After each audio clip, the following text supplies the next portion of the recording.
How much time? 30? 30 seconds? I'm on right now. I don't believe you. What? Now, this is a moment for the whole country to pull together. So I warmly welcome the support we've had with regards to Greenland and the proposed tariffs from the leader of the opposition. I thank her for her support. At moments like this, there will always be people who reach for the performative, who think an angry social media post or grandstanding is a substitute for hard work. That's an understandable instinct. But it's not effective. It never has been. It may make politicians feel good, but it does nothing for working people whose jobs, livelihoods and security rely on the relationships that we build across the world. So to conclude, we will work with our allies in Europe, across NATO and with the United States. We will keep dialogue open. We will defend international law, and we will use the full strength of government at home and abroad to protect the security, living standards and future of the British people. That is the approach I will take as Prime Minister, and that is the responsibility that this moment demands. Did you see that? Did you?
Oh, God.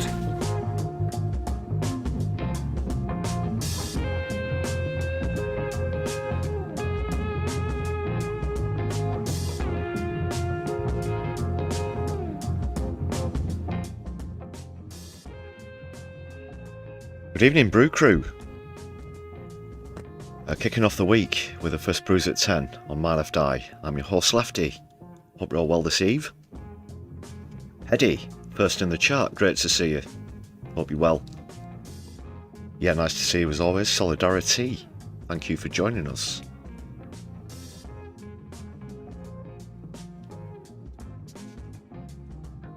Please hit thumbs up as you arrive on stream, everybody.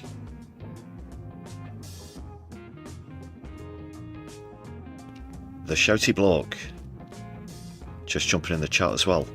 A very good evening to you.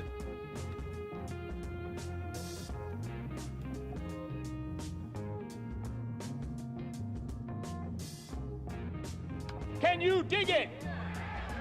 Can you dig it? Can you dig it?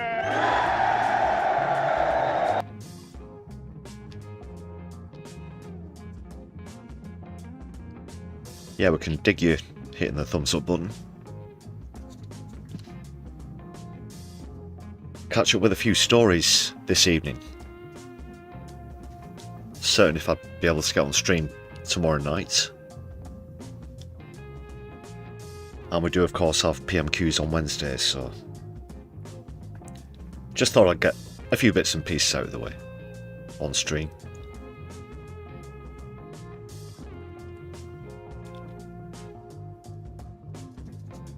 We've got Starmer's capitulation, which you saw a little bit of there. Rick wasn't impressed. Gets through quite a lot of television sets.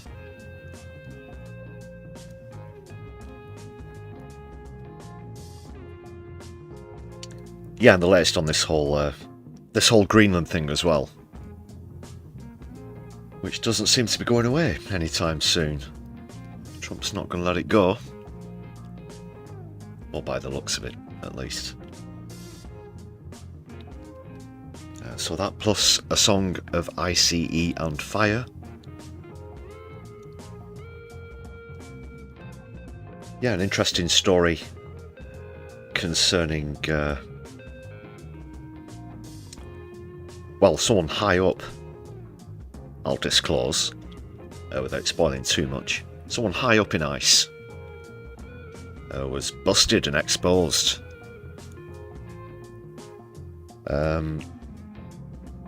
Yeah, that's all I'll say for now. A couple of more bits about ICE as well.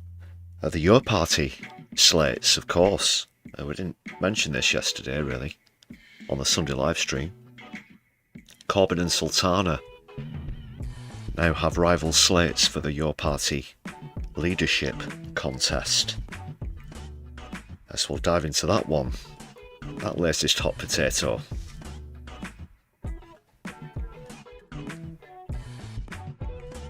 A few other clips. Latest on Gaza. Latest discussions on Gaza as well. Of course, as always, solidarity with Palestine.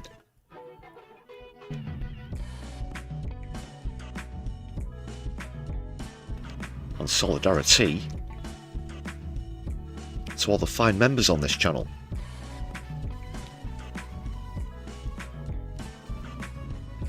Thank you very much for your support. It costs just 99p if you'd like to join this list on the Brew Crew.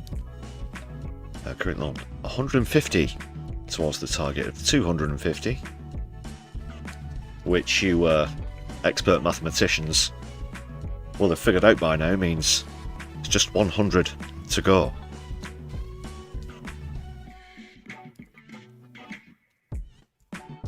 So please hit the perks button if you'd like to join the roster. Lots of exclusive perks to enjoy.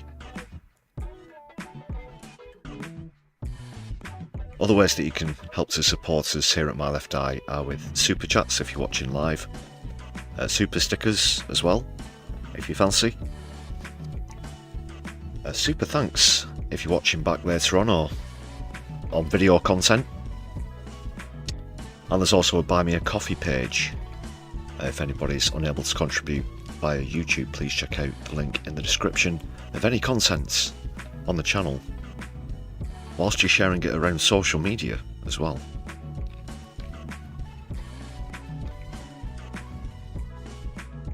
Starmer wouldn't like you sharing our content on social media. Oh God. So that's why you should do it.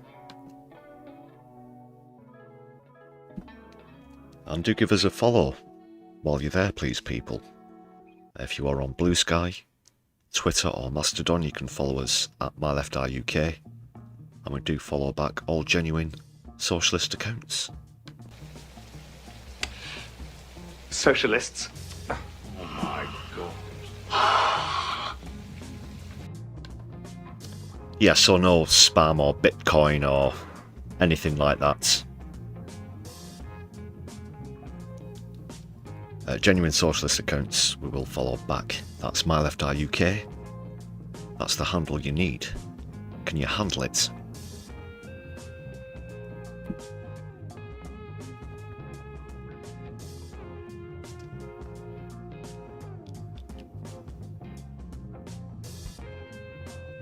Alright, I can see a few other people join us on stream. We'll be kicking off shortly.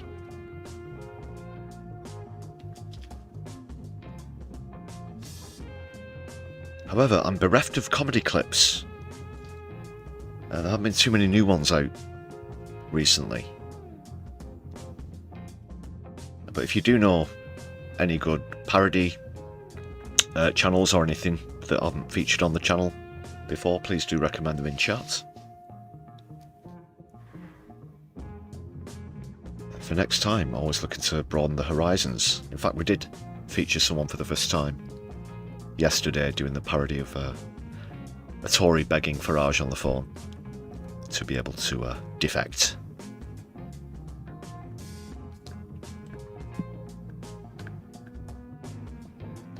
That was so perfect as well that whilst we were on stream there was another defection, and I already had queued up an article which had a quote from Farage in it saying that there wouldn't be any more, with regards to Robert Jenrick's last week, that there wouldn't be any more until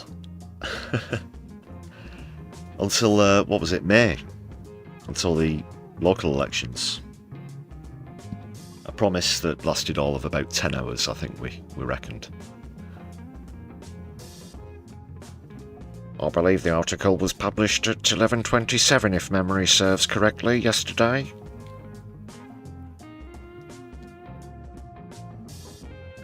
But what's a Farage promise worth?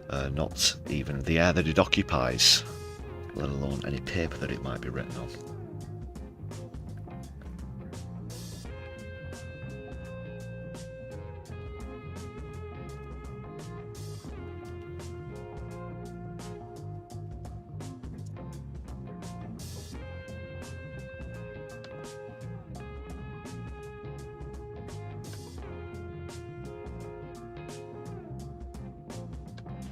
Have you lost control of your MPs, Prime Minister?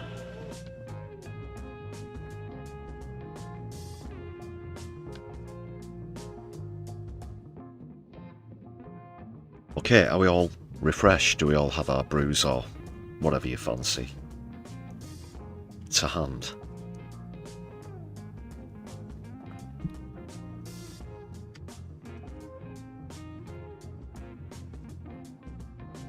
Let's get into matters. First of all, one thing I'd like to clear up that was sort of debated on yesterday's channel. Well, Odin Allfather, you couldn't have timed your entry better. Thanks for joining us on stream. Things are heating up in the US. People have taken up arms. Black Panthers have reactivated. Yes, I did indeed see a bit about that over the weekend. We'll be talking about ICE later on. We'll get onto that.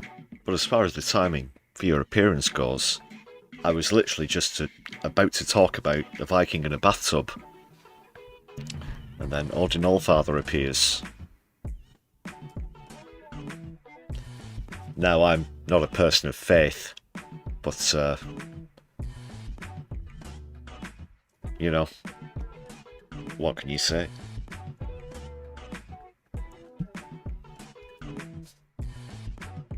So yes, the Viking bathtub debate or whatever. Let's just put this one to bed. It has been confirmed now. It was AI.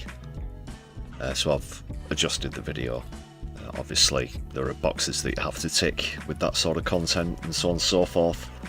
Adjusted the title and the description as well. So for anybody, it is quite convincing. However, yeah, one thing that I pointed out with regards to the time, the clock, I think following some further research, it was confirmed that it wasn't genuine, which I'm kind of disappointed by, because it's such a good clip, and you know, you'd think you would have heard from whoever it was. They would have come forward or whatever, or you would have found out what happened to them, and there was no news or anything to suggest who it might have been, or any other alternative clips from different points of view. So there you go. There were quite a few things, but yeah, Wasn't real, unfortunately. But it's still funny, I think. You know, just for a laugh, just for shits and giggles. Why not? Because we could certainly all do one. Do with one.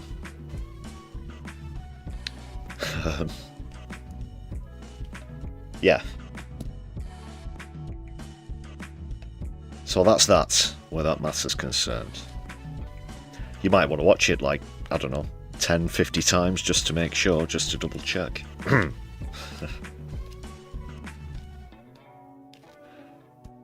You saw the clip, Odin. Oh, that's good. Yeah.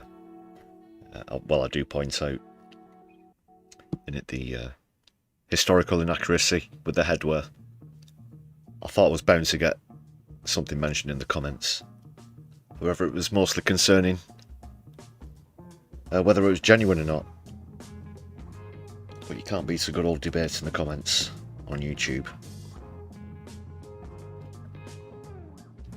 And there was still a few trolls here and there, so like, yeah, go on, get him. Which is kind of strange, because you get the odd other troll commenting, you know, oh, look at the left, using AI, whatever. Or being fooled by AI, I think some of them said. And then even far-right trolls jump in and think it's genuine. Yeah, I get it. I hope that they got him.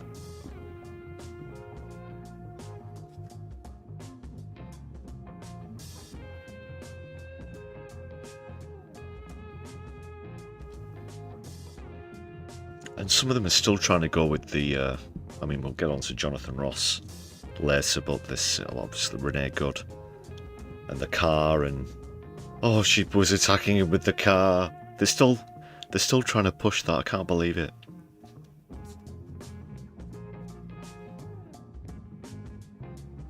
On Twitter, on YouTube.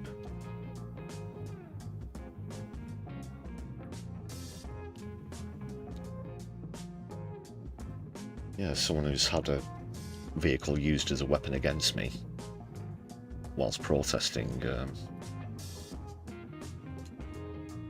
I never know when to disclose that at first, to be honest, because I know what it's like, and I certainly know that anything I've been through wouldn't justify what Jonathan Ross did to Renee Good.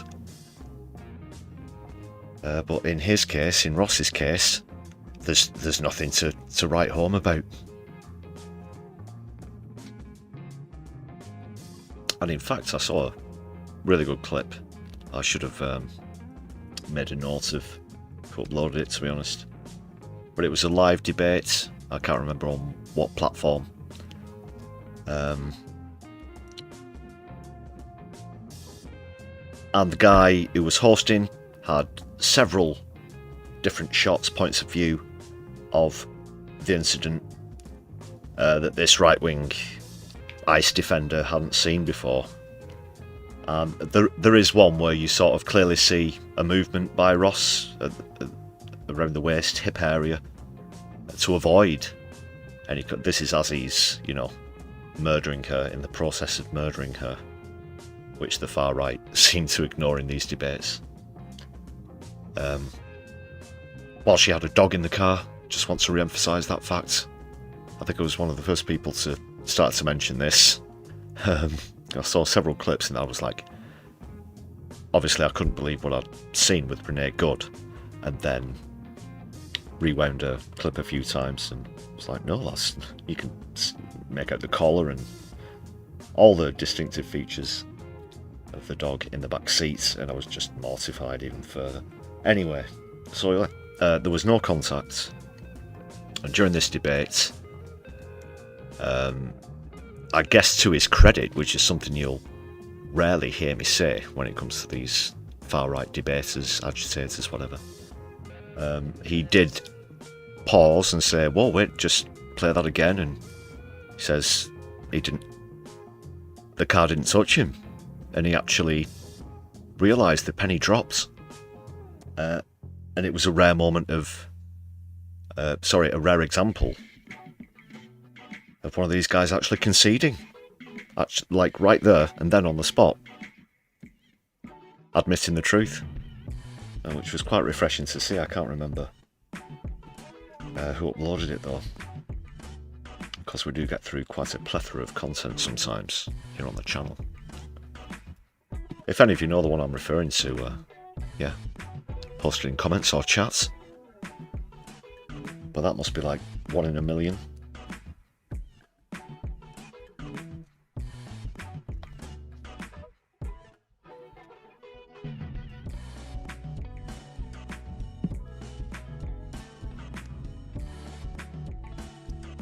But more on I.C.E.A.F. We're going to stick with some domestic matters first. Keith's capitulation.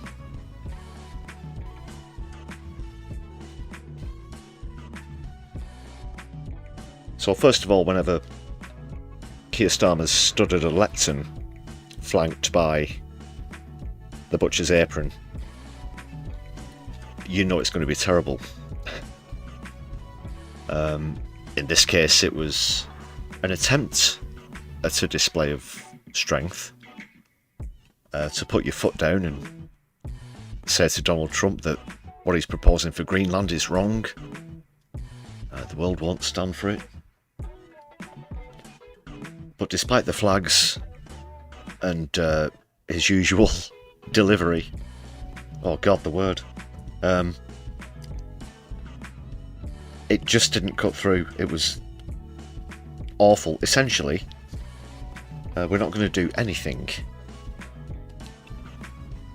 to try and dissuade Donald Trump from annexing Greenland or imposing tariffs on countries that do oppose the annexation of Greenland, which he has, of course, threatened to do. So we'll look at the clip that Rick wasn't impressed with earlier. I'll just do a bit of analysis on that one, and then I've got a few other examples. There was a Q&A as well, and as that went on, he just sort of, well, he dug further and further down.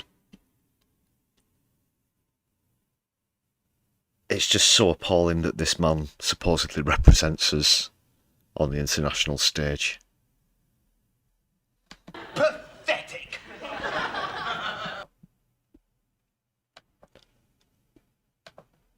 Alright, so let's go to Keith.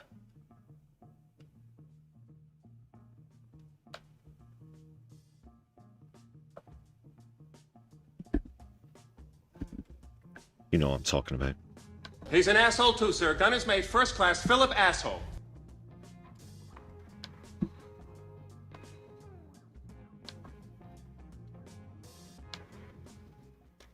So first of all, this snippet of the statement, whatever. Now, this is a moment for the whole country to pull together. So I warmly welcome the support we've had with regards to Greenland and the proposed tariffs from the leader of the opposition. The whole country needs to pull together, and I'm personally going to do the square root of absolutely naff all. I thank her for her support. Says Keith. At moments like this, there will always be people who reach for the performative, who think... Oh, sorry. There was, if you want to count this as substantial. I'm sure this is really going to turn the situation around. So all that really came from this was him thanking Kemi Badenoch for her help or whatever the fuck she's done, but he's not going to tell us what it is, and I'm certain that even if it is anything, that Donald Trump isn't going to be losing any sleep over it.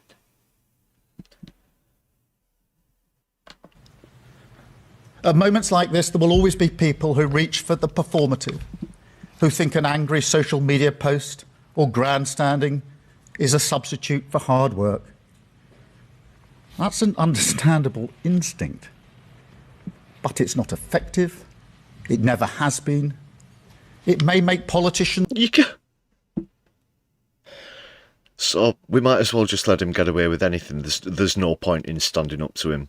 There's no point in protest. What is he talking about? This is supposed to be tough talk. Giving up is the brave thing to do. I'll skip back a little bit, but this is so weak. This is so weak.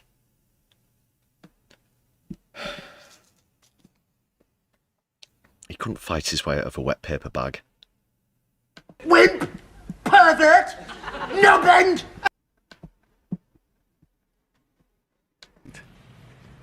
But it's not effective. It never has been. It may make politicians feel good. Standing up to authoritarian power has never been effective, has it?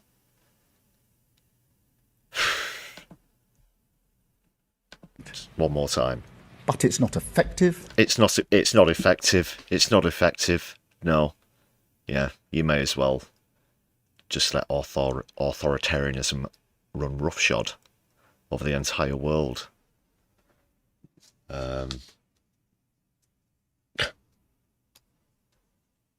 And this is the guy who, come the next VE Day, will be talking about how our country stood up to such powers. And I know that we'll all be there pointing out the hypocrisy this summer. But I'm calling it out now, very preemptively, with this statement. Because this is supposed to be inspiring, remember? He opened this up with the country coming together to not bother standing up to Trump because it'd be ineffective. It never has been. It never has been. Standing up to authoritarianism never has been effective. I don't know if you can think of any historical examples where people might have effectively stood up to authoritarianism. If not just in Europe, elsewhere.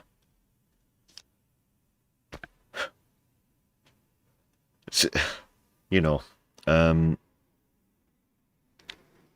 as far as international diplomacy goes, is he hoping that this is like when a toddler has a tantrum before bedtime and you're hoping they just burn their energy levels out and eventually get too tuckered to be able to make a fuss? But it's not going to happen like that, even though sometimes Trump can't even stay awake during his own press conferences.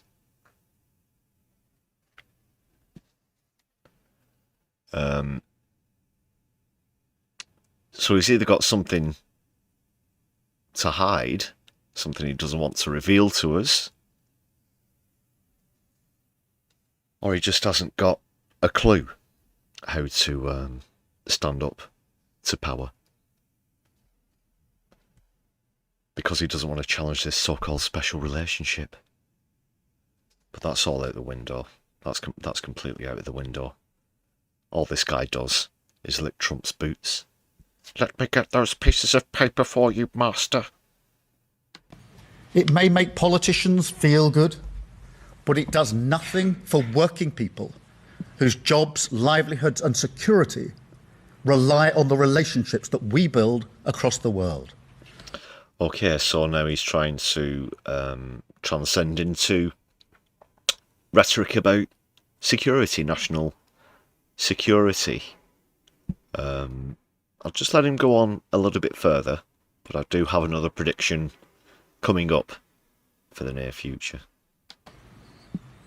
So to conclude, we will work with our allies in Europe, across NATO and with the United States.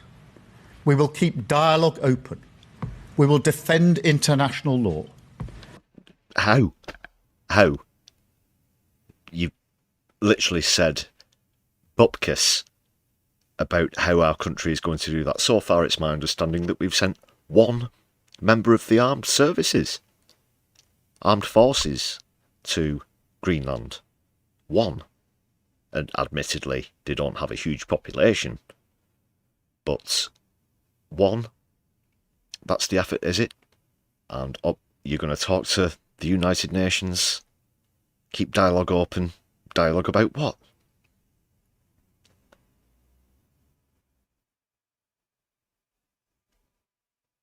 This is terrible. This is awful. He's an asshole, sir. And we will use the full strength of government at home and abroad to protect the security, living standards and future of the British people. You talk about Greenland, okay? Essentially, all this is added up to is that you don't want to upset Donald Trump. And that you're incapable. You're absolutely incapable of leading this country. You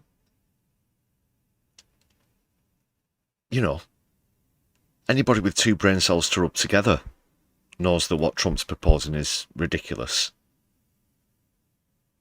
But this softly approach, so as not to start a tariff war,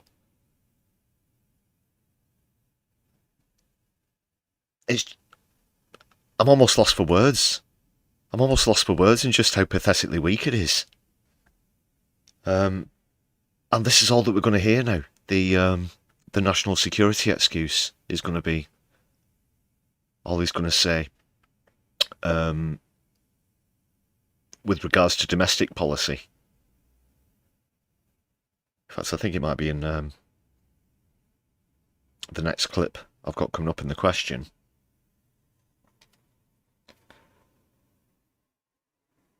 But whatever it's going to be, he's not going to address the question in hand. He's just going to turn around and harp on about national security now, as if we're all ramping up for World War III.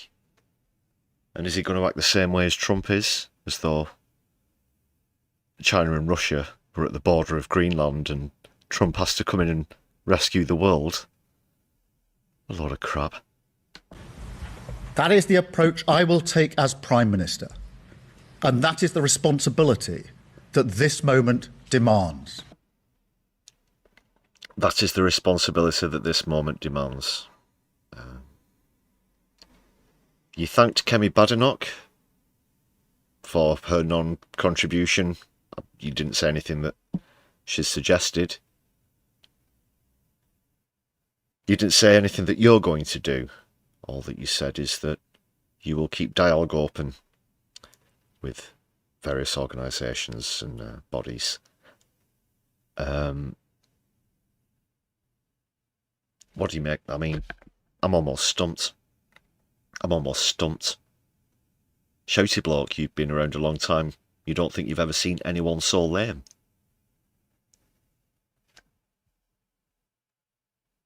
Wimp! Pervert! No bend! Couldn't agree more. Maybe he knows he's on his way out and is keeping Trump sweet so he can get a lucrative role on the Board of Peace. Wouldn't surprise me. We'll talk more about this so-called Board of Peace later. The Gaza board. We touched on it yesterday with Tony Blair. Can't believe Tony Blair is now confirmed as being involved, as well as Marco Rubio. There's about 50 people now, I'm led to believe.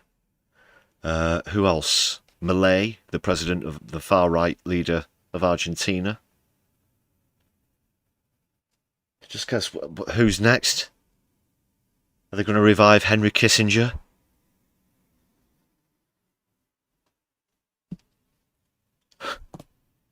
My God. Oh, I saw a funny meme earlier. Someone had proposed Saruman. Saruman from Lord of the Rings is on the Gaza Board of Peace now, apparently. Keep sharing your opinions about this in the chat. I'm quite dumbfounded at the moment, people. I thought I'd be able to be a bit more ranty about it, but just the dumbfoundedness of how lame he is has almost overcome me. Let's just have a look at the question he was asked again. How pathetically he avoids the answer. Prime Minister, Chris Mason, BBC News. This is clearly incredibly difficult. What more in specific terms can you tell us about what you plan to do now? It appears that you're ruling out retaliatory tariffs from the UK. Can you confirm that? And would you consider going to see President Trump face to face this week? Thank you. Well, what I'm going to do now is to focus on our national interest. Okay. This is coming from the guy who puts Israel first. Oh, yeah. Yeah. Look, this country has been in the pocket of the United States for some considerable time.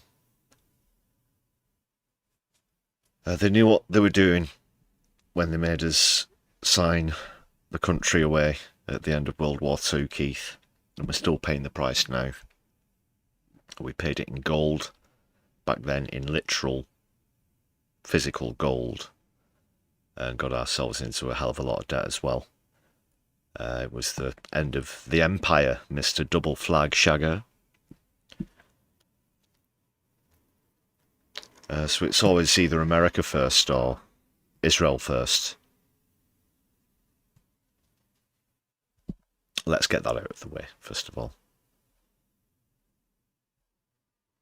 And be absolutely clear that that requires us to be clear about the principles that we apply to a situation like this, in particular that the future of Greenland is for Greenland and the Denmark Kingdom. Okay, it's as simple as this, right? You say, Trump, you're going to fuck off, or all of your army bases and your 10,000 service personnel that are on these shores are going to have to get the fuck off of this island.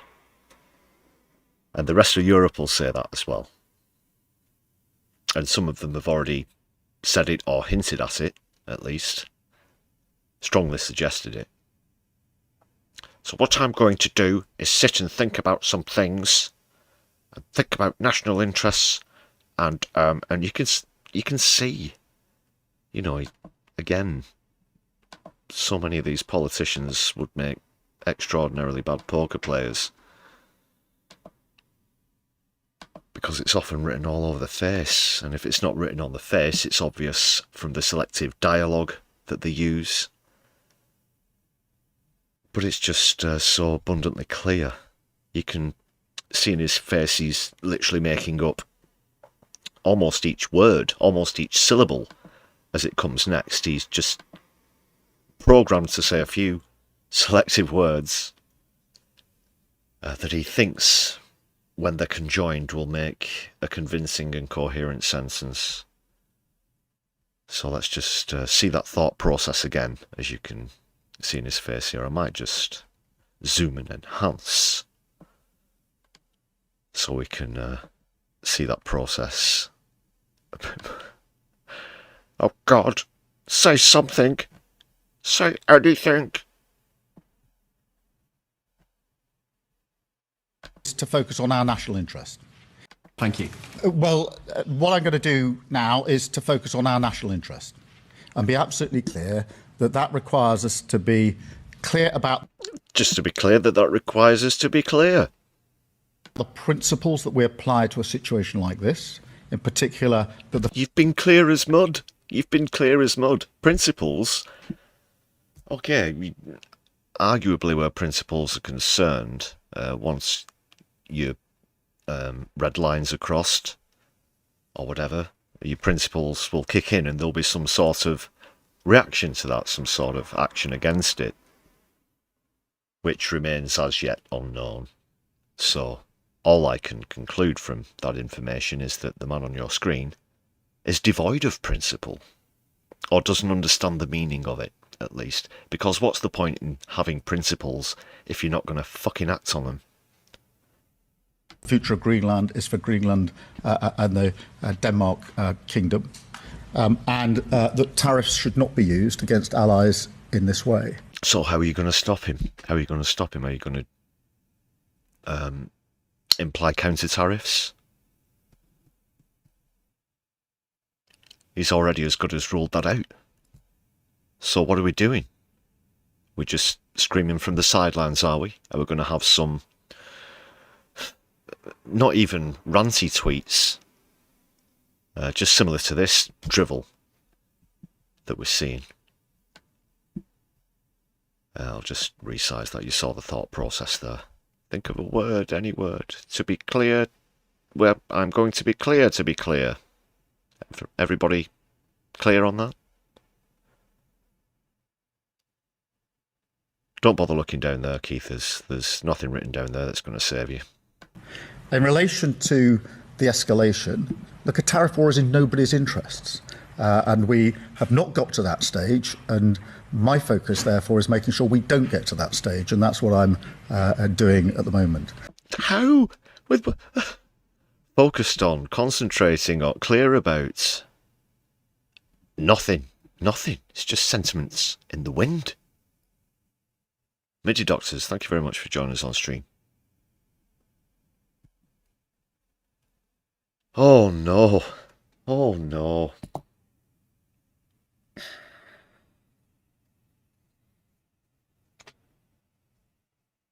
If it comes to the crunch, we're doomed. We're doomed. What is this? They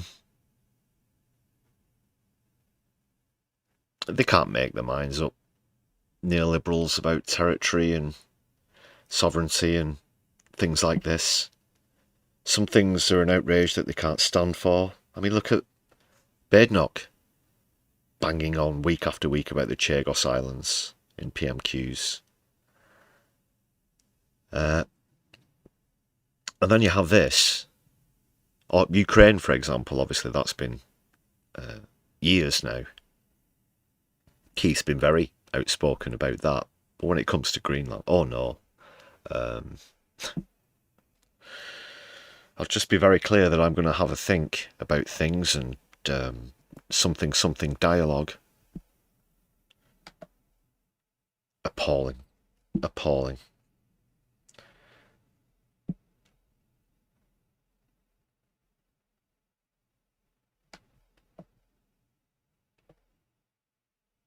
Right, that's all I'm going to say on that for now, I think.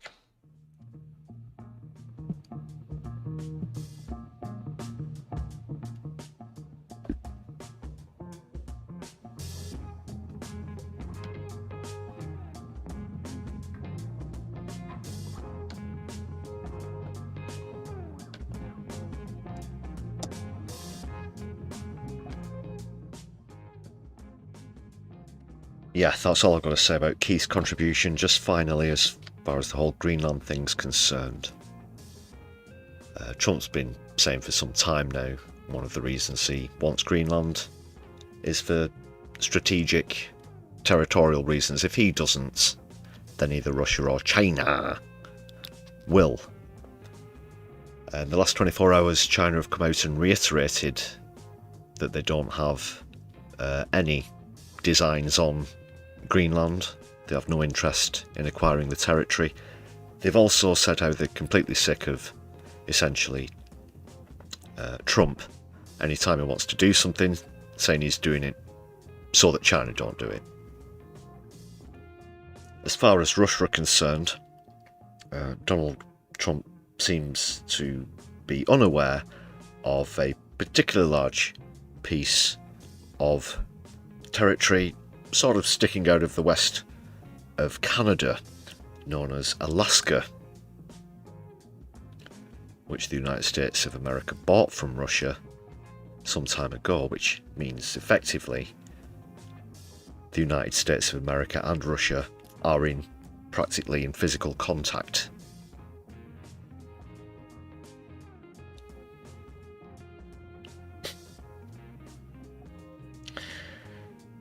What can you say? What can you say?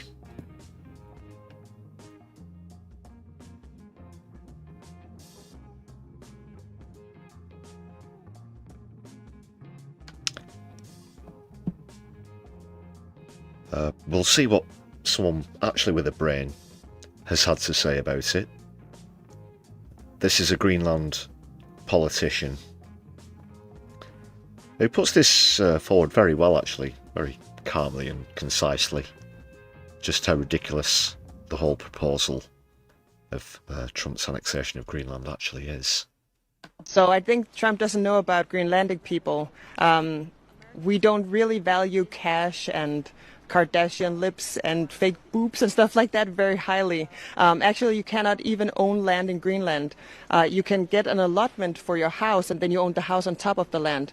But Greenlanders don't believe in the land is for one person, is for everyone. And so is the seas, like the riches that we have there. So it's a big miscalculation that he thinks that Greenlanders would be incited by cash or something like that. We're not.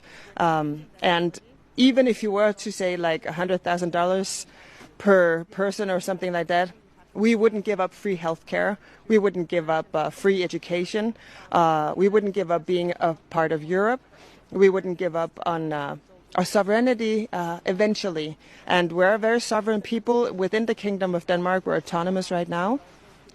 We do not want to be rich like the Americans are. See how greedy they are. They're even trying to shoot their friends or invade their friends just for greed. And we know that there's minerals and oils possibly in our underground, and that's worth so much more even than that. But even if we didn't have that, we would still not be bought.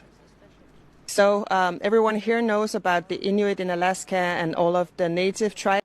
Yeah, and those facts are something that Donald Trump will literally not be able to compute in his brain. Perhaps many capitalists won't be able to compute a country that's sitting on what they see as a gold mine. In fact, often literally the case that it's a gold mine, but certainly high value minerals, rare earth materials, whatever you'd like to call them. But they're not bothered. They're so nonchalant about it. They just aren't interested in selling out as a country, as a people. Very humble, as you can see, and it's really refreshing to know that. Yeah, it's really sort of counterintuitive, but Greenland, although it's one of the lowest contributors to CO2 levels, is going to be one of the first nations in sort of to be affected by it, the worst. And when that happens and thaws out, it's going to expose a lot of what Trump has got his greedy eyes on. But even then, they wouldn't sell out.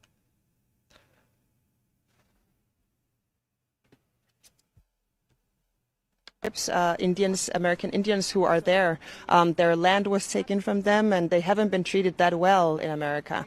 And we know that Trump is very much surrounding himself, at least, with the white power people. And we are not white, as you can see. We are of color. And so we know our rights probably would be taken. Sammy from Denmark, thanks for joining us in the chat. I'd love to get your thoughts on this statement and the whole Donald Trump Greenland thing. Thanks for joining us on stream. Away. And we also know that we're very good as we are together with Denmark. As mentioned before, we have free healthcare, we have free study. Whatever you want to study, you can do that for free. And actually, government will give you money to study.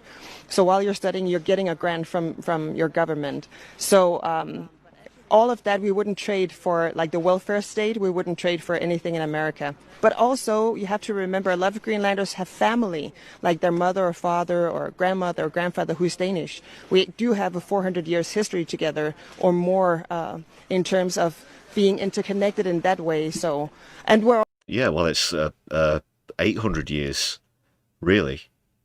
It's been part of the Kingdom of Denmark. Trump can't just ignore that. Can't ignore that sovereignty.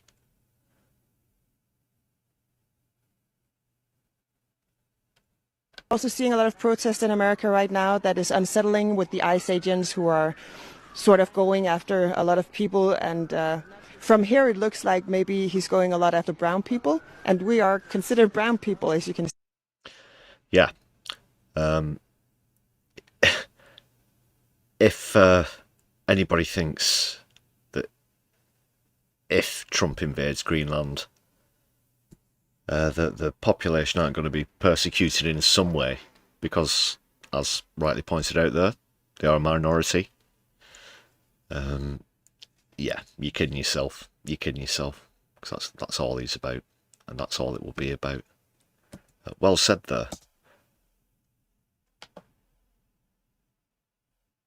I don't know the name of that politician, unfortunately, but those were fine words indeed.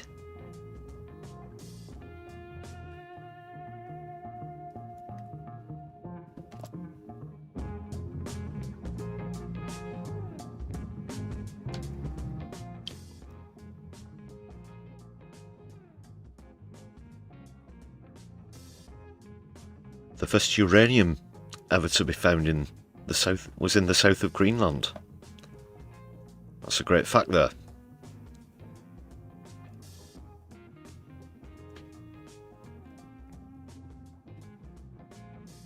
Good point there, media doctors, about what's going on in the States at the moment.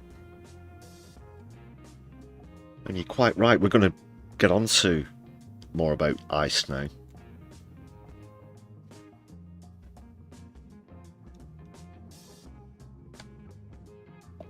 I mentioned at the top of the stream that someone high up in ICE had been sort of found out and exposed. I'll tell you a bit more about that now before I play the clip. Because this was exposed in great fashion, with people filming this and protesters there. And when I say there, this is at a church, and it turns out that the director, one of the directors, in fact, of ICE, is posing as a religious Christian pastor. Yes, that's right, people. A pastor, that's P.A.S.T.O.R, not the Italian word for meal, but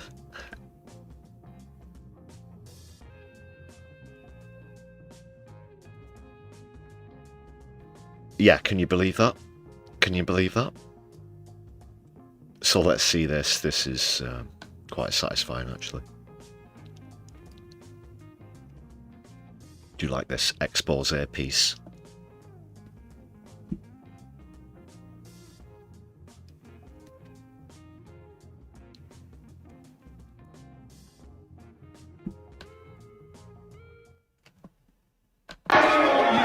David Easterwood is a pastor here. He is also the director of the field office for ICE in St. Paul. So someone who claims to worship God, teaching people in this church about God, is out there overseeing ICE agents. Think about what we've experienced. The murder of Renee Good at the hands of ICE. A Venezuelan national shot by ICE. A 6-month-old baby who almost died. Yeah, in that case, it was a gas canister was shot into a house that had a 6-month-old baby in it. I don't know if you heard about that one either, people. Shortly after the Renee Good murder as well. Just appalling. Just the worst of the worst. And then one of them's literally preaching about morality, or trying to at least. This is, you know, hypocrisy sacrosanct. As a result of ICE unleashing military-grade weapons on our community. How dare you claim to be a pastor of God and you are involved in evil in our community? Do you think Jesus would be understanding? We're about worship. These folks. We're about Tilly Martin Newson, thank you very much for that, shouty bloke, the Greenland politician that you saw there. Excellent information. Thanks for the feedback on that one, shouty bloke. So this is the guy. Let's see what he's got to say for himself. And you can see someone to the left here is really nonplussed about this revelation. And he's pretty much just, oh, well, I'm just here to preach. Do you think Jesus would be understanding? We're about worship. These folks. We're about spreading the love of Jesus. But did you try to talk to them? No church had gathered for worship, which we do every Sunday, and we were interrupted by this group of protesters. Yeah. We asked them to leave, and they obviously have not left. Yeah, it's called being exposed. You can try and have a word with the man upstairs if you want, but it doesn't like it's going to work out too well for you.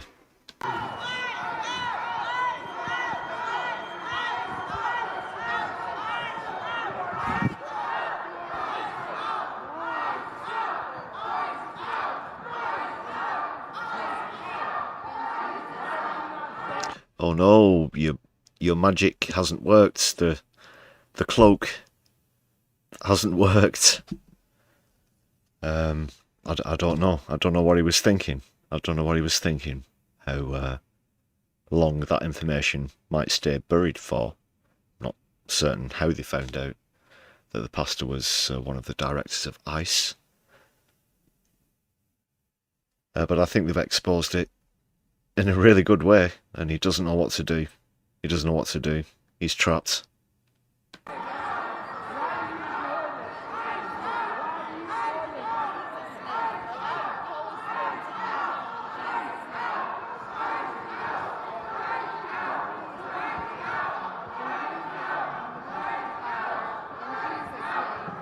Yeah, you're not going to be able to spin your way out of that one. That's it. He's done. He's toast. James Holmes celebrating a year. A year of standard membership. Awesome stuff, James Holmes. Great to see you in chat as always. Let's give James a big up in the chat, please. Celebrating that milestone. Yeah, that's always great to see. Just like it's always great to see ICE being exposed.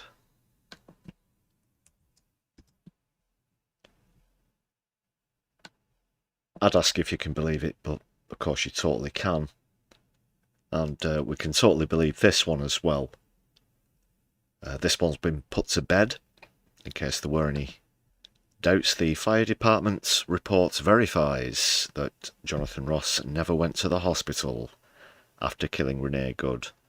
There wasn't a hospital visit, therefore there wasn't a hospital visit to report internal bleeding of the torso from contact that never happened, as we discussed earlier. That online debate where even the guy from the far right realised that it was all a load of bullshit, and the fire department report has now verified this. So there you go. There you go. Arrest this man. He is a murderer.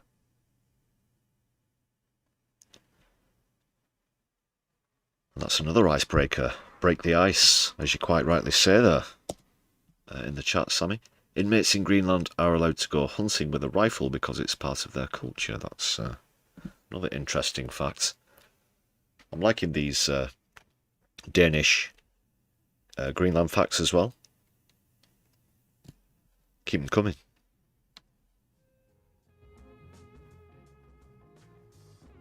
I'm of course interested in history and geography, but I can't say that Greenland is a particular forte of mine. Not that I don't know anything about it, but certainly not the intricacies of that. So inmates, that's prison inmates, are allowed to go hunting with a rifle.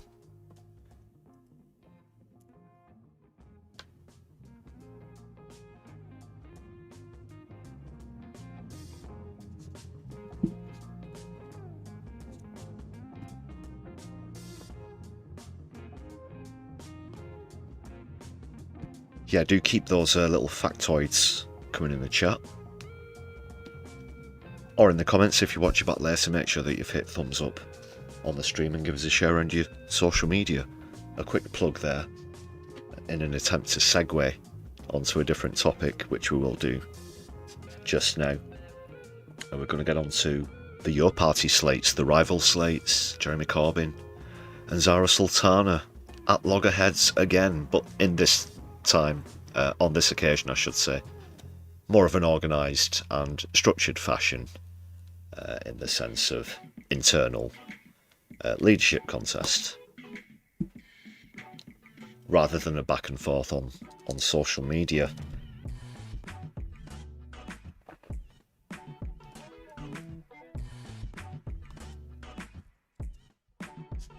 We'll get onto that in a moment. I'm just going to top my drink up here.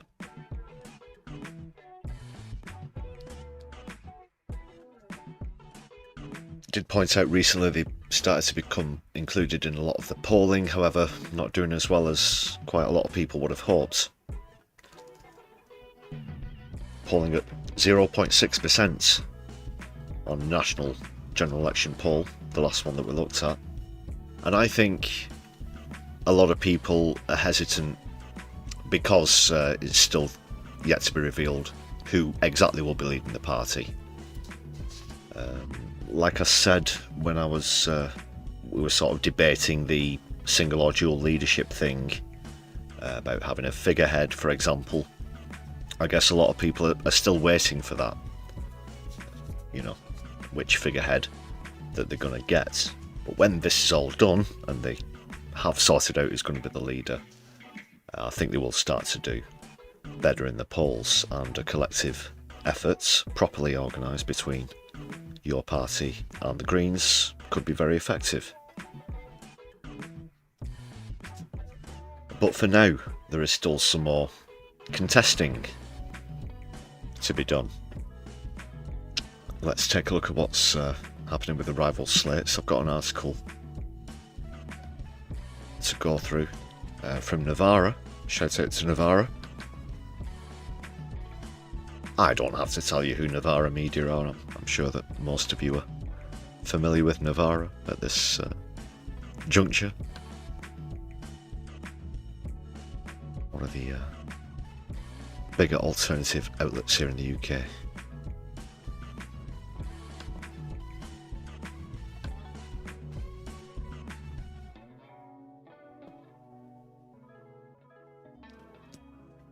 So this article's titled "A Line in the Sand" by Harriet Williamson of Navarra. Let's bring this up now.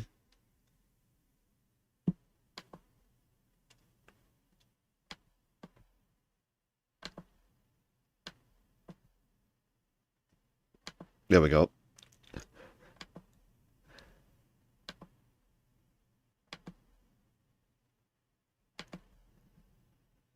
All right.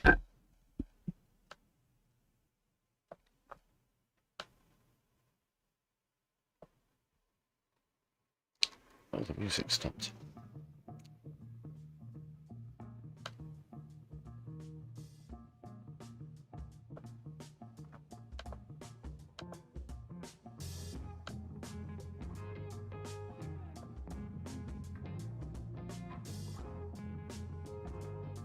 Alright, so it's all confirmed and everything. Corbyn's Slates is going to be called The Many. Sultana's is going to be called Grassroots Left. So let's see what's happening with each respective slate. Corbyn says The Many is a chance to get your party back on track, while the source told Navarra Media that it's good and debates are finally being had out in the open. Apparently Corbyn's name was initially included at the top of Sultana's list of candidates, but it was later revealed that his team specifically asked for his name not to be used. Corbyn was reportedly very upset that this was done without his consent and falsely gave the impression that he endorsed the Grassroots Left list. That's another disappointing sort of misunderstanding or lack of checking, whatever it is, that we've seen before. Again, with the portal for the donations, memberships, that whole argument. And again here, with his name being added to Sultana's slate. I do want to see this work. Like you, I was rather excited, of course, when the formation was announced. But here we are now. So the article reminds us that your party's membership voted in favour of a collective leadership model at the founding conference in November. It was a very narrow victory for collective leadership, though, lest we forget. So that's also, I've said at the time, potentially created a very bipartisan issue. or controversial issue. I'm trying to be positive, not focus on the negatives, I assure you. I just wanted to remind you of that one. So it's going to be controlled by the CEC rather than a single leader or pair of co-leaders. An insider described the inaugural CEC elections as a proxy war earlier this week, but a source from inside your party told Navarra that candidates have legitimate disagreements about the direction and strategy of the new Left Party, and that members getting close to choose leadership team that reflects their issue is what building a democratic party is all about. So let's see who else is involved. Shocker Adam, independent candidate, of course you'll remember, unseated Jonathan Ashworth, Leicester South. Ayub Khan, Birmingham Perry Barr, independent councillor and former Labour MP Laura Smith, and senior trade unionist and national chair of the Palestine Solidarity campaign, Louise Reagan. Southwest candidate for Corbyn Slate, Jen Forbes, says it isn't about individuals, and it was actually a small group of us that came together and then went to Jeremy, not the other way around. What about Sultana? Let's see who's involved. Fire Brigade's Union Officer Ricardo Latorre, member of the Democratic Socialists for Your Party Max Shanley, and unionist activist Anjona Roy. The founding and establishment of Your Party, which currently has 55,000 members, has been marred by public disagreements and factional splits. Well, we've just been through all of that.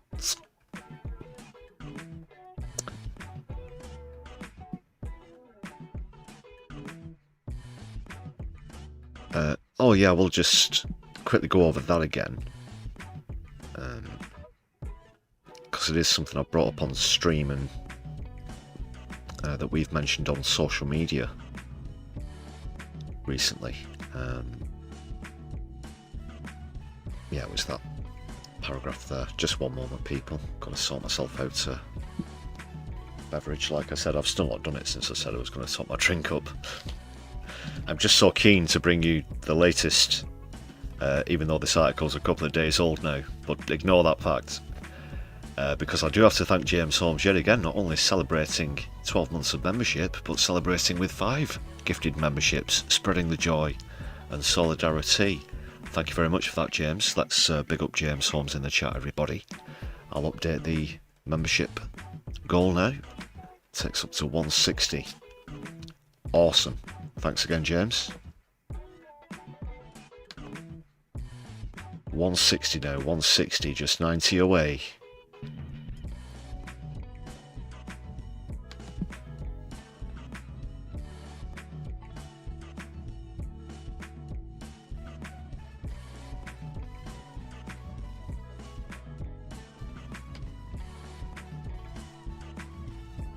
Okay, I'll just sort myself a drink out now. One moment.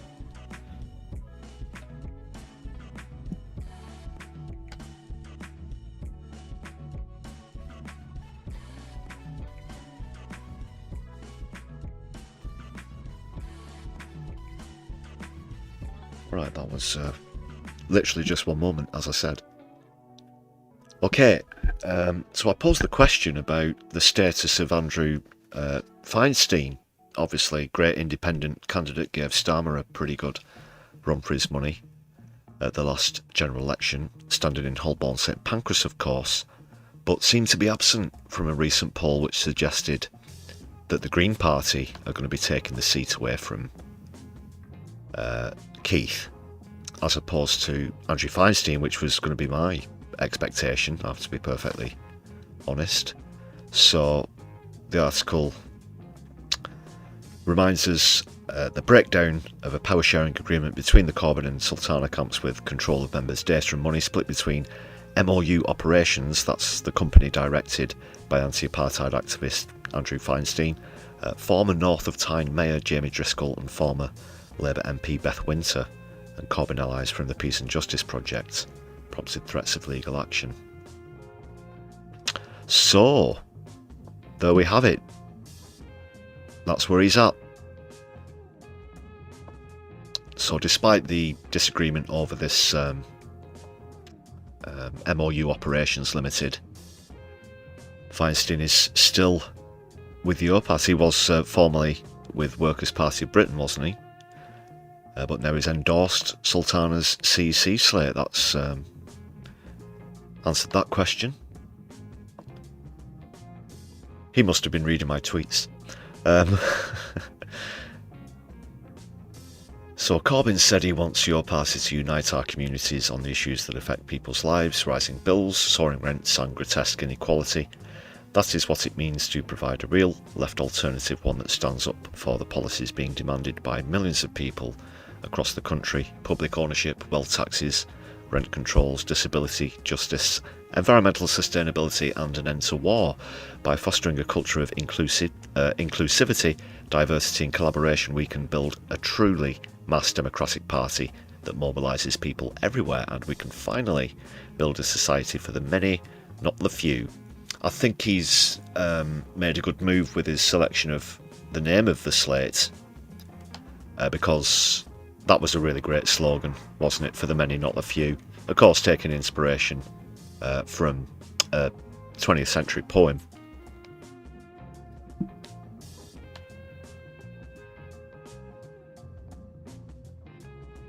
But yeah, that's going to ring well in quite a few people's ears, I think. It's good to see the many being revived. So 24 seats in total, 18 are ordinary member seats, with each English region electing 2 representatives, at least one of whom must be a woman. Diversity.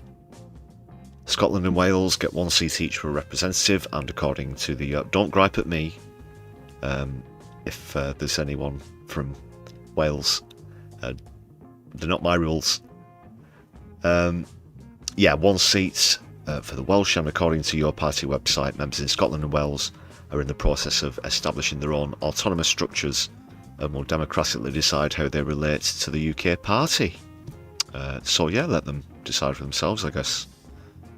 That's democratic enough. 4 seats will be elected for public office holders, such as MPs, mayors, councillors, etc., from among the whole membership. Ballot papers are expected to be issued for the CEC elections on the 9th of February, with actions announced several weeks later. That's it. And by the way, Harriet Williamson is a commissioning editor and reporter for Novara Media.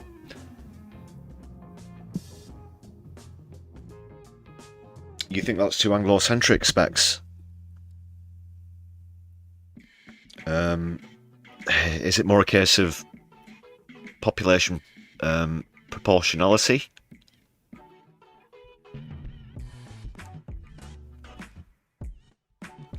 I'm not certain. I'm not. Like I said, don't gripe at me. Don't gripe at me. I'm just trying to help you figure out the logic of it, maybe. I'm not making excuses for your party. That's for them to explain. You think Scotland should have more representation than Wales? They do have a larger population, that is true. Around 6 million people occupy Scotland.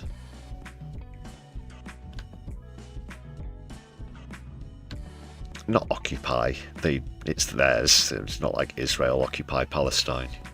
The population is 6 million. Inhabits is the word I was failing to discover in that moment. Rachel, thank you very much for joining us. Nice to see you. Hello, hello. Solidari-Tea.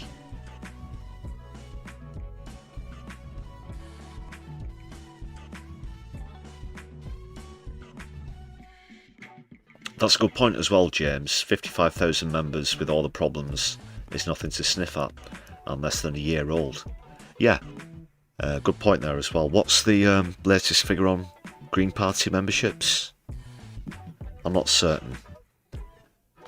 People have said, of course, it was always going to be a lower number of members than it was people who registered an interest on the website, which got up to about 800,000 at one point, I believe, didn't it? going close to 1 million. So it was never going to be equal to that initially, of course. They've still got a lot of time to build. But nobody could expect that to instantly transform into 800,000 members. If I set up a political party and within a year had 55,000 members, I think I'd feel pretty good about it, yeah.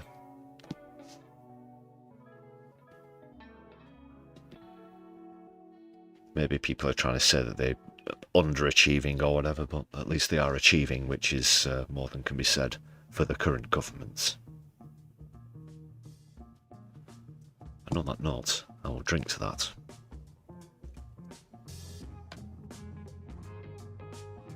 Solidarity.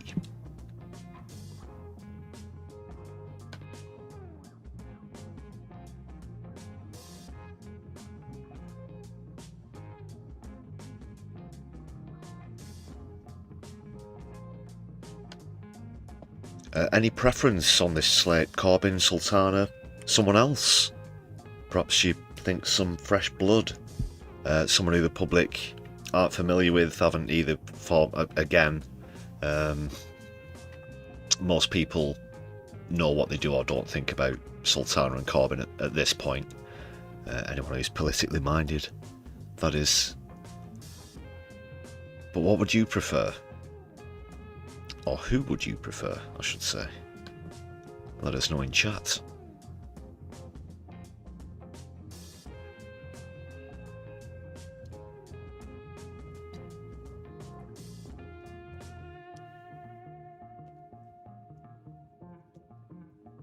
Good point about the Greens there in chat as well, Specs.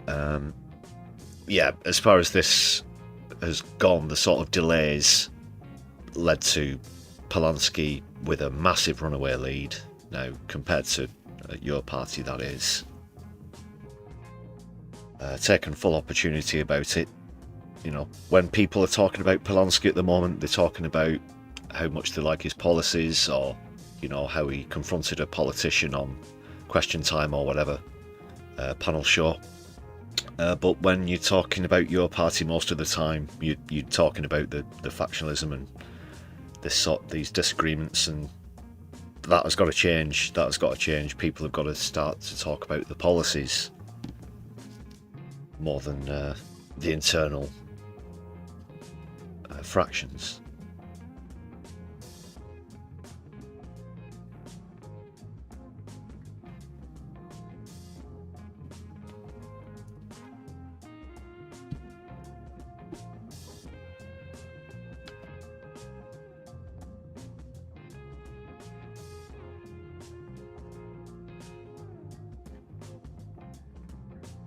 For now, though, we'll get on to another topic.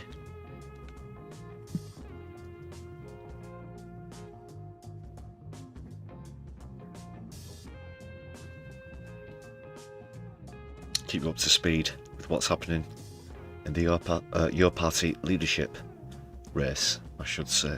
More to come. Let's take a look at... we'll try that again. Welcome to the stream, everybody. You're watching the Brews at 10 on my left eye. I'm your host, Lefty. Thanks for joining me. Who was first in the chat? No, I'll just start that sentence again, not the entire stream.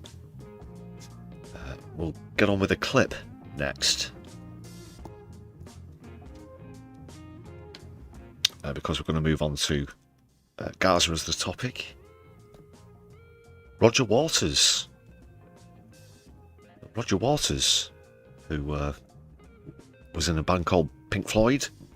Any classic progressive rock fans in the chat? You'll know Roger Waters is.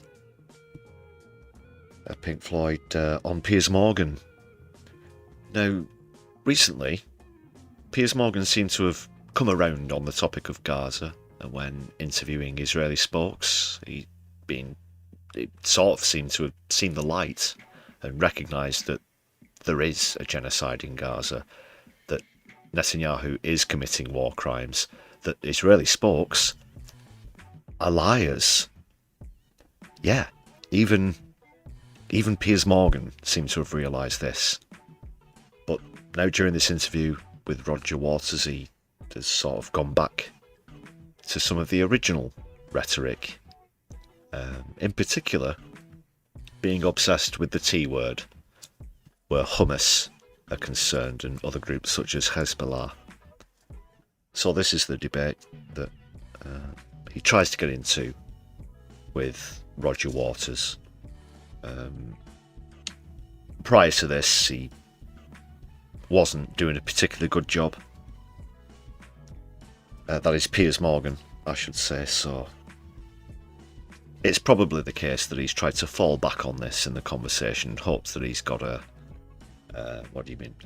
gotcha moment, as it were. But Roger Waters is completely aware of media tactics, Piers Morgan's tactics, that sort of thing. Anyone who tries to excuse a genocide because of the actions of October 7th, 2023, you know the type of people I'm talking about. We do have a Floyd fan in the chat, Darren Smith. Thanks for jumping in.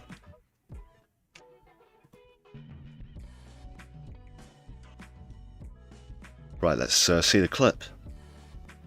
I guess we can add rhetoric as we go through. Or ad lib.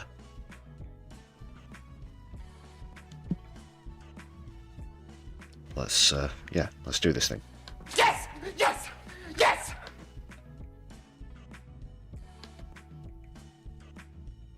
Of course, that only applies if you view Hamas, Hezbollah, and the Houthis as terror groups. Do you? Here we go. Piers, grow up. This is an absurd conversation. It's like what you're trying to do is drag this conversation into one about the meaning of the word terrorist and who is and who isn't. Well, anybody with an IQ above room temperature knows that that's a meaningless conversation and that the word terrorist is a blight on our language because it doesn't mean anything significant. It means whatever the person using it wants it to mean.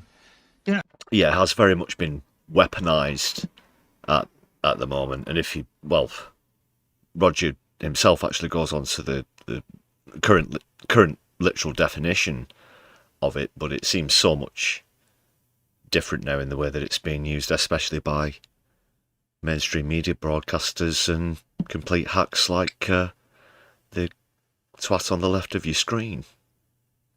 So if you drop bombs on people and murder hundreds of thousands... Because I'm talking about Piers Morgan, of course. He's an asshole too, sir. Gun is made first class Philip A.S.O. ...the people, and you...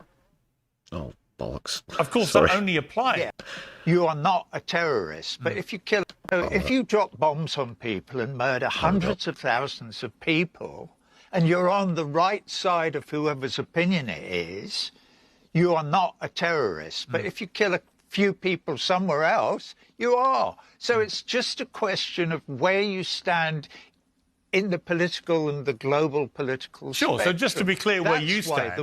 That's why the word should either be defined properly as to what it... For instance, I believe terrorists mean to try to... Aye, Ruth is getting tilt. He's getting tilt here. Accomplish political... This was a few days ago, Doc, I think. Well, it was posted a few days ago. Unless anyone knows any different. Roger Waters has been in debate with Piers Morgan before. I'm pretty certain it's recent because this thing also came up. It's not in this clip. But about something he said about Ozzy Osbourne just after he died. Apparently, Sharon Osbourne had some sort of links with Israel or whatever it was. He had something to say about that. Piers Morgan didn't particularly like it, and that came up as well. So it was a couple of days ago, I think. If I'm right, unless this is an older clip, if you know for certain, do let me know. Do let me know. I won't want to be accused of misleading my audience, of course. Sorry, Ruth. ends by acts of violence that involve murder. Am I right? Is that it? Yeah, pretty much, yeah.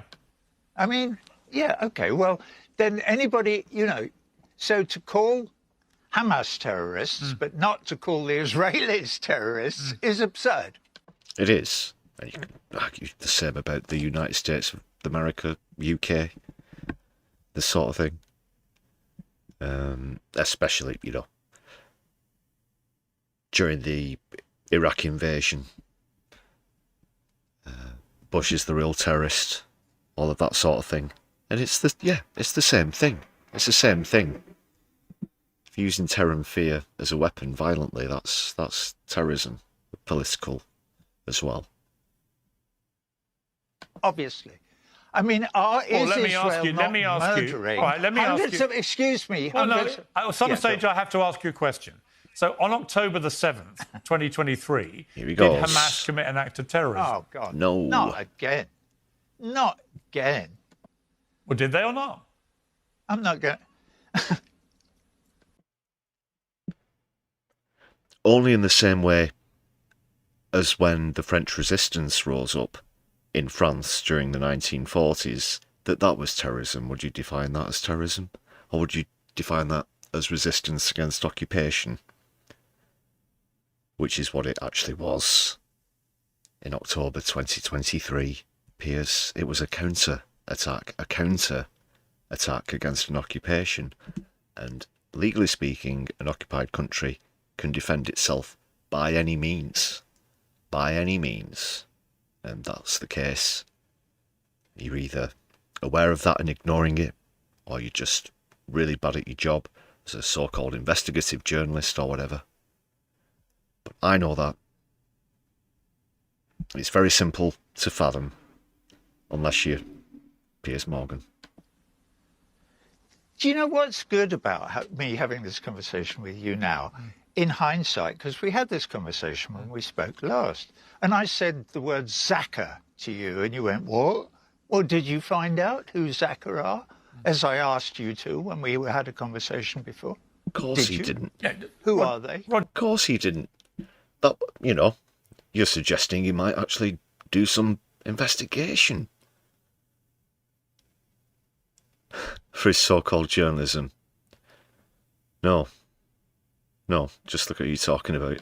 With and what did they I just say? asked you whether Hamas... Excuse me, no, well, this is nonsense. If you want to interview me... You won't have the conversation. He would have already had the answer to that question if he'd bothered to answer... follow up the answer from the last interview, from the previous interview. Yeah, good point there, Square Peg. The left hate him, the right hate him. How the fuck is he still around? Fair point. Piers Morgan.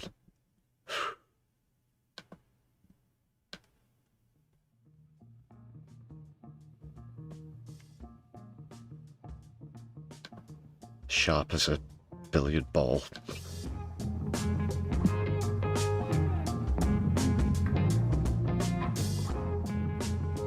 He's an asshole too, sir. Gun is made first class Philip A.S.O.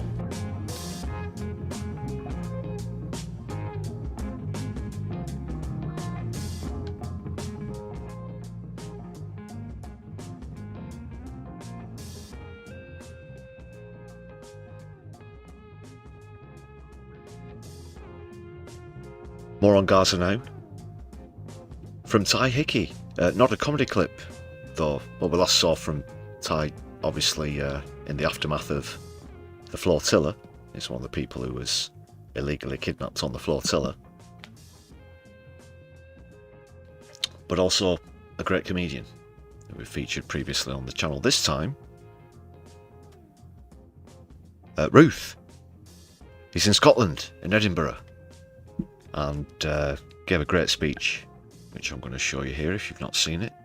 I wasn't there myself, of course. I believe this took place at the weekend. I was in London at the launch of Take Back Power, of course. Check out last night's stream if you want more information about that. Some great speeches as well, including from Miriam Francois. Some exclusive content there. Please check that out. So this is Ty Hickey in Edinburgh. Playbook being used again. We have a choice. become bystanders to the process, or sabotage the machinery. The first way we do that is to become wise to the bullshit and call it out whenever, wherever we see it. We can condemn Putin without swallowing the absurd idea that Russia is some uniquely evil, all-conquering Satan. That hypocritical lunacy was propagandized to us by a nation, the US, which stopped cognitively developing as the credits rolled at the end of Rocky IV. Hiroshima, My Lai, Abu Ghraib, Gaza, the US is and always has been a bigger threat to world peace than the Russians could ever dream of. War hawks in Ireland clutter the weekend papers with opinion pieces about the Russian threat to Ireland. Let's get real. A country that's taken 4 years to make marginal gains in Ukraine, are they about to invade Ireland? To be honest, if they did, I'd welcome them in. They'd surely make a better stab at fixing the housing crisis than our current government. The only true... With her commie blocks. Yeah, good point. Yeah, very good point. That's another thing, yeah. Yeah, Putin has designs on all of Europe. Let's say, you know, it's coming... It's the furthest east that Europe gets. Russia is so vast it occupies 2 continents, of course, is also part of Asia. And it'd take them a fair while there, yeah, to get to Ireland via Spain or France or maybe even Scandinavia, wherever, or through us. Get real, get what you, and you think that's going to happen. Quick, we have to do this quick so that they don't do this made up bullshit. That's never going to happen. Evil I see is the evil of sending brainwashed young... And yes, Russia isn't communist, of course. Ordinal father. Let's be very clear about that as well. ...young people to die for profit and power. The European Union, an institution supposedly created to end great wars, is now overspending and foaming at the mouth to get into one. Send their billionaires' sons and daughters to war. Correct. The US, similar... Yeah, did you hear the shout from the crowd there? Send the billionaires' sons and daughters to war. I'll skip back a little. Good point there, that man. ...wars is now overspending and foaming at the mouth to get into one. Send their billionaires' sons and daughters to war. Correct. The US, similarly not content with the proxy war... He said send someone else as well, but I couldn't make it out. Russia and recent war crimes in Iran is also doing everything it can to provoke China. It's all gearing up, trillions for weapons, and of course the working poor and homeless can continue going to soup kitchens or die. It's all the same to the masters of mankind. Governments and legacy media riling people up with the Colin Powells for the TikTok generation, telling tall tales of omni-threats to our way of life. James, if you're heading off, thanks a lot for joining us on stream. Thanks a lot for the super. Thanks a lot for the gifted memberships as well, and celebrating a year's standard membership yourself as well. Awesome stuff. Great to see you. Have a good night. Solidari-Tea. Our values. And what are our values? To provide money and cover to the butchers of Gaza, Syria and South Lebanon.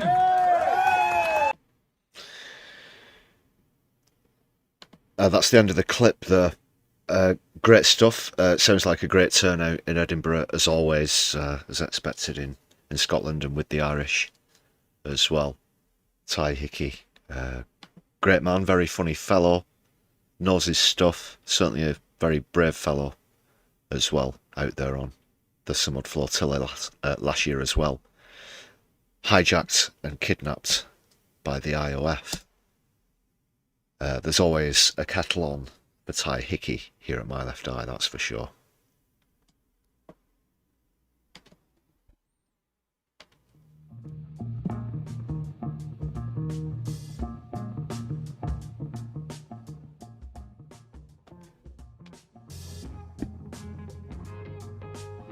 Indeed, MIDI Doctors, very much pre-World War One vibes. Yeah, going back to empires, that kind of thing. Allies of superpowers, superstates. We, of course, were in the Entente Cordiale with Russia and France. Global panic over the rise of the German economy. A lot of that was down to the Krupp manufacturing industry, which was very large. The expanse of the military, the navy as well. The Germans also began to occupy some small areas of Africa, not as many as the United Kingdom. Of course, at the time, we're talking over 100 years ago now. Then, of course, Austro-Hungary, Serbia, Franz Ferdinand being one of the main catalysts as well, but essentially Queen Victoria's grandkids, cousins, all at each other's throats.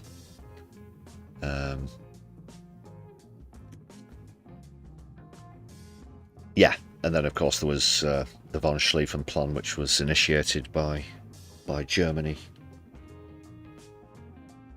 Anyway, I'll stop there. You know, this takes me back to Mons. Those were the days. God, no, not again. But no, just the superpowers, the heightened tension, talk of preemptive moves as well now. Because that's how a lot of these things begin. And if there's one thing that Trump's been banging on about, it's doing things before Russia and China do. On false premises, of course.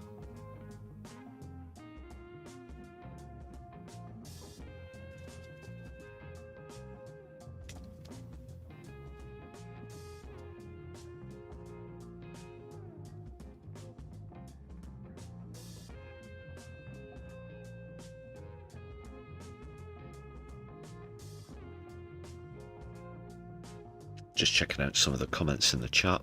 Do keep them coming. It's good to see a lively chat.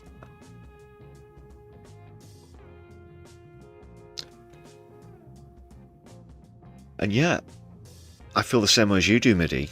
I feel most threatened by the USA. I don't feel personally like this country is allied to the UK. I don't feel comfortable being allied with the United States of America. I see them as more of a threat to the country, with this reckless, pumpkin-spiced Palpatine at the helm.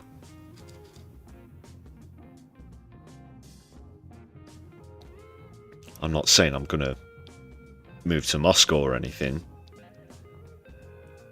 or North Korea, or China, but that's just how I feel. That's just how I feel. I think when it comes to the crunch, when the cards fall down, the UK is going to potentially end up either on the wrong side of history or on the wrong end of a barrel. Or nuclear weapon, who knows? Who knows? JK, nice to see you on chat. Great to see you. Don't worry about being late. You can catch up later. Glad that we were able to bring you Ty Hickey's great oration there.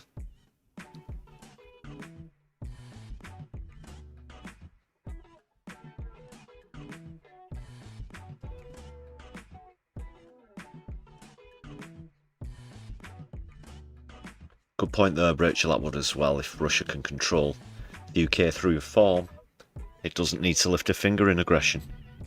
Yeah.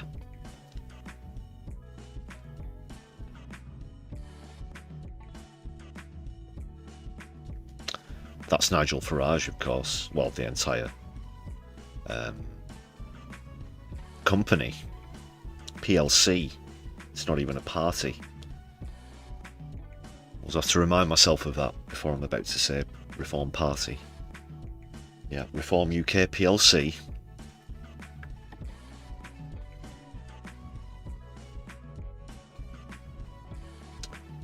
Doc Davies, I discredit pumpkins with the pumpkin spice Palpatine. Good point. Good to see you, Doc.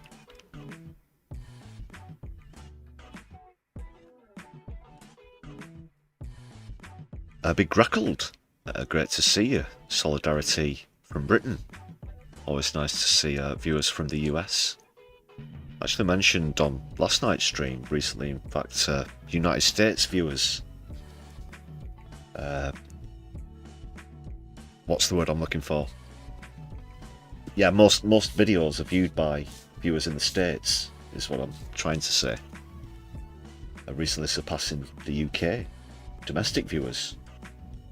So nice to see the channel reaching out, broadening out. And thanks for joining us on stream. I couldn't get my words out then, it's quite late. I do the brews at 10 quite late. You'll have to excuse the odd brain fart.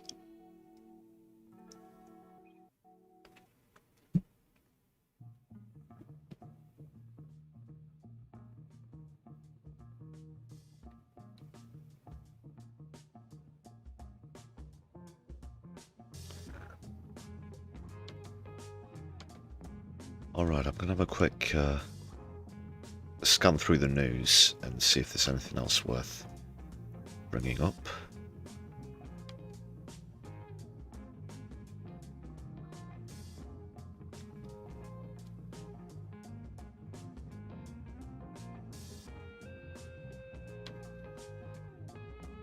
Oh yeah, there was this, I guess, you know, we were just talking about how Russia will take all this. And in fact, they already have so much political control in the UK, they have for some considerable time. Just look at the House of Lords, for example. Lots of dodgy donors. A lot of that came out when Russia initially went into Ukraine, and even more's come out since then.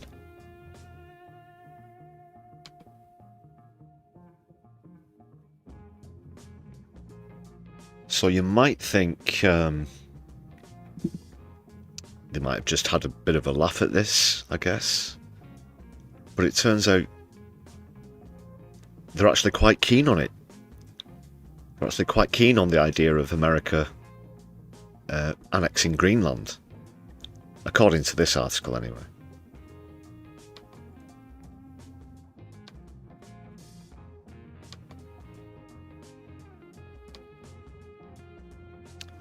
Let's see what's happening. Just readjust position.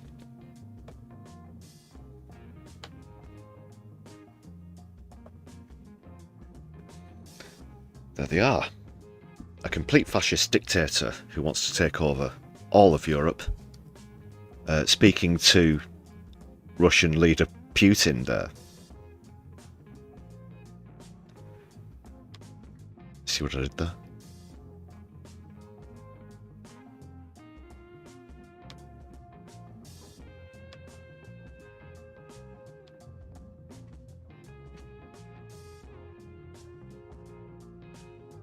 So why they're so keen?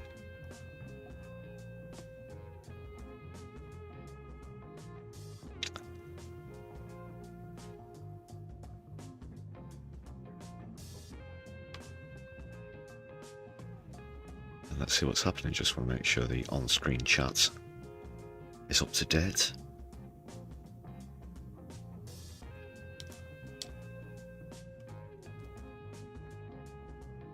One Rachel Atwood also in Massachusetts.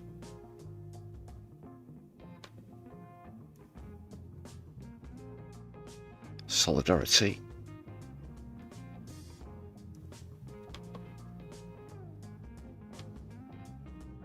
Right, what's this all about, people? In an astonishing article, the Russian government paper is full of praise for Trump and critical of European leaders who oppose a US annexation of Greenland. So you see, it's all about getting one over on the EU, perhaps. Standing in the way of the US president's historic breakthrough is the stubbornness of Copenhagen and the mock solidarity of intransigent European countries, including so-called friends of America, Britain and France, wrote Rossiyskaya Gazeta. Sorry, apologies for the pronunciation there. Europe does not need the American greatness that Trump is promoting. Brussels is counting on drowning the US president in the midterm congressional elections, on preventing him from concluding the greatest deal of his life. Okay, greatest deal.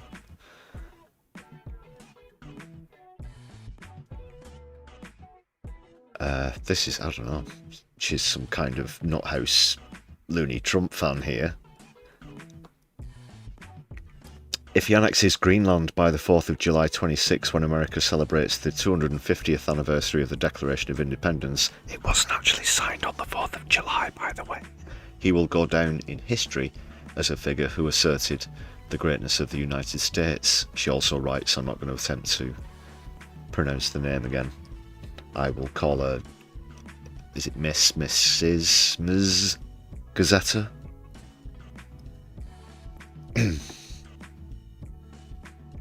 Resiskia is, I believe, how you pronounce that. She also adds, yes, this is a real quote. This is batshit crazy. With Greenland, the US becomes the second largest country in the world after Russia, surpassing Canada in area. For America, that's on par with such planetary events as the abolition of slavery by Abraham Lincoln in 1860. Okay, convince me Donald Trump didn't write this himself. I need some serious convincing that Donald Trump didn't write this himself.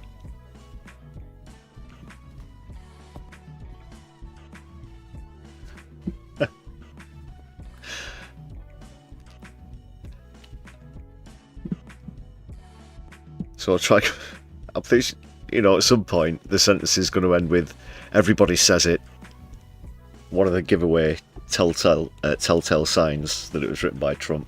It's going to finish with "Thanks for your consideration on this matter, DJT." Okay, I'll just try and read that one again, because I can't believe that this has been written by someone who isn't Donald Trump. Someone who's supposed to be Russian. For Americans, that's on par with such planetary events as the abolition of slavery by Abraham Lincoln in 1862 or the territorial conquest of the Napoleonic Wars. This will be the best thing. This will be like Genghis Khan meets fucking Alexander the Great. And they interbreed with Rome, Britain.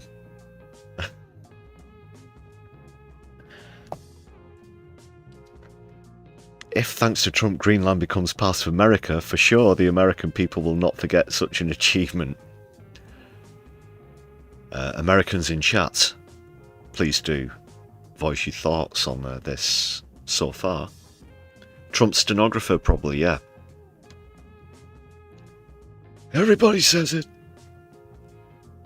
That was a terrible impression. Sounded more like Biden. Unintentionally. Not really worked on that one.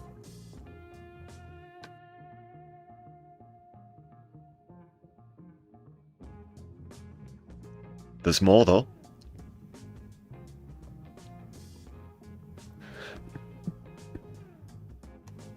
She doesn't want him to back down.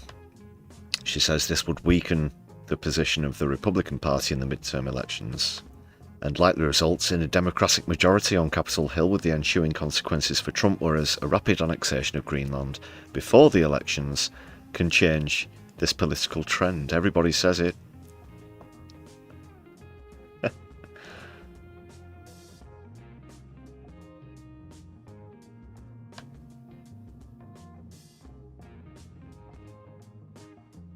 I don't know who this Resiskia is.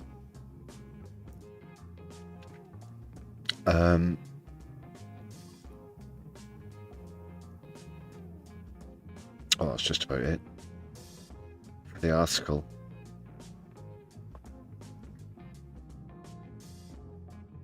But they speculate that Russia has much to gain from the current situation. Trump's fixation with Greenland, his determination to take over the island and impose tariffs on European countries that oppose his plan, have put a huge strain on the transatlantic alliance, both on America's relations with Europe and within NATO. Yeah, this could foresee the end of NATO, potentially. That's how ridiculously crazy it all is.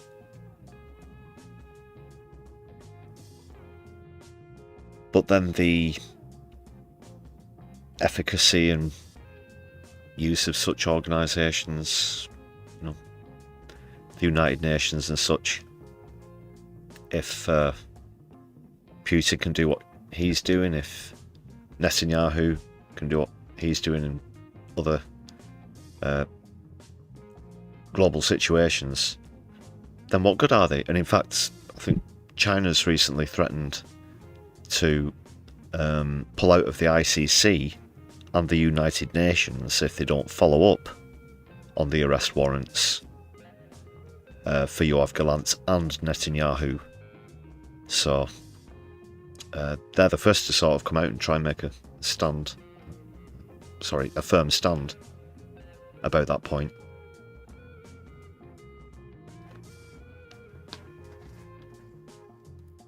Is NATO going to go? We will wait and see with bated breath, people. But that's all I'll say.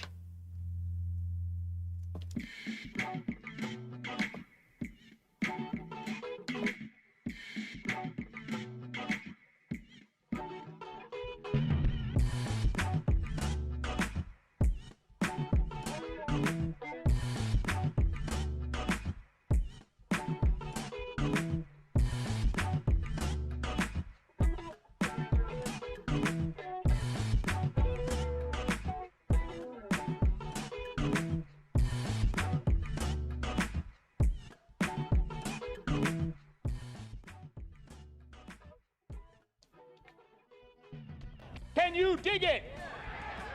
Can you dig it? Can you dig it?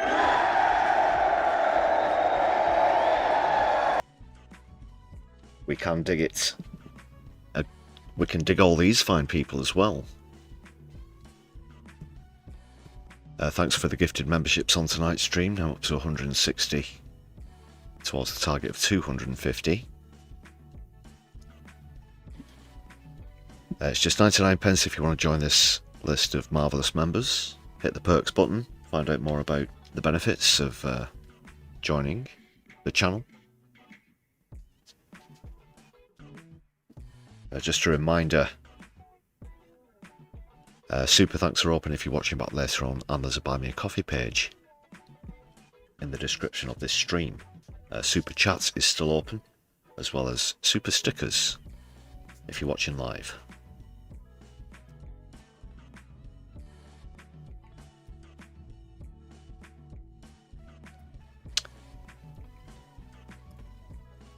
Make sure you smash that thumbs up button as well on stream, everybody.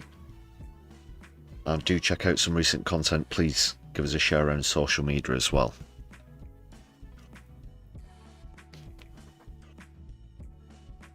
It's essential to helping spread the Solidari-Tea and for the channel to grow and reach a wider audience. Thanks once again, everybody. You're a good bunch, that's for sure.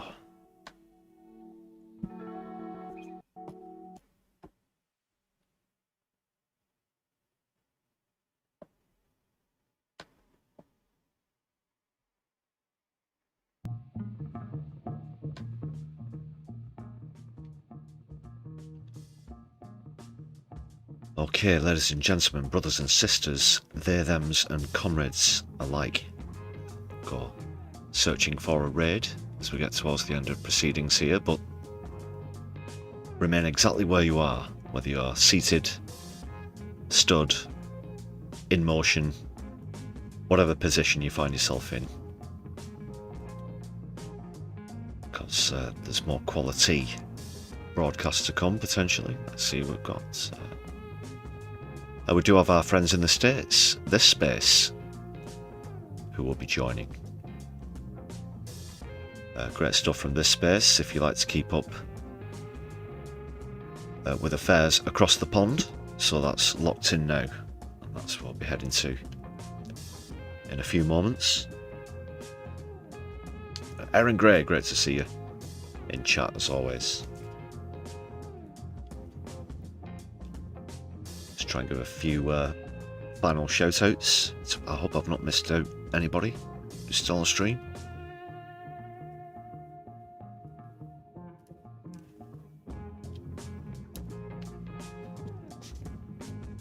Okay, if I'm not back with you tomorrow, because 24 hours is a long time in politics, especially when Trump's in the White House as well. We'll see what happens, but failing that, I'll be back with you on Wednesday for PMQs, of course. Do join me there, hit the notification bell so you don't miss out on streams and videos. Whatever you do with the rest of your evening, Solidari-Tea. Thanks for joining us on the Brews at 10. I've been your host, Lefty. Power to the people. Free Palestine. Free Sudan. Free Lebanon. Free the Filton 24. And don't let the bastards grind you down. Good night.